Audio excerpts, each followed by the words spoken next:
In January 2020 sees the new American land rush. Rush refers to a significant trend of large-scale land acquisitions and territory ambitions, primarily driven by the Trump administration's aggressive push to acquire Greenland and recent legislative shifts favoring domestic mineral extraction on federal lands. 1. The Greenland acquisition push. The most prominent aspect of this land rush is the attempt to purchase Greenland from Denmark.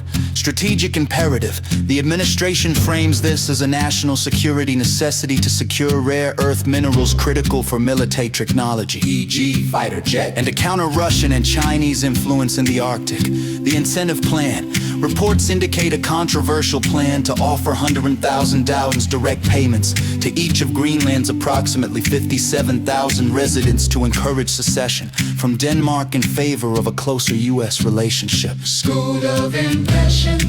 If successful, this would be the largest land acquisition in U.S. history, encompassing roughly 836,000 square miles. 2. The second land rush for minerals. Parallel to territorial expansion, economic predation, notably by Jim Rickards, have popularized the term second land rush to describe a shift in how federal lands are utilized. This trend is less about real estate for housing and more about private companies gaining strategic access to mineral-rich public lands to support AI chips, electric vehicles and defense systems. Economic strategy. The goal is to reshore critical industries and revitalize domestic production of advanced technologies by leveraging long-standing, often obscure federal land laws. 3. Private land buying and shifts. Beyond government action, the phrase also describes shifts in the private real estate market.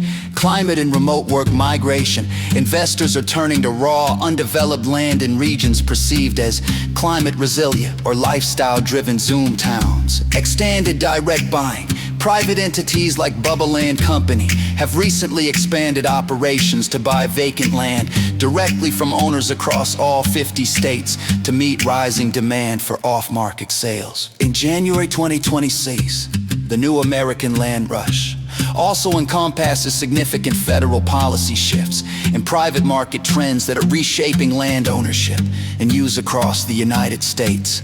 Federal housing and land policy shifts.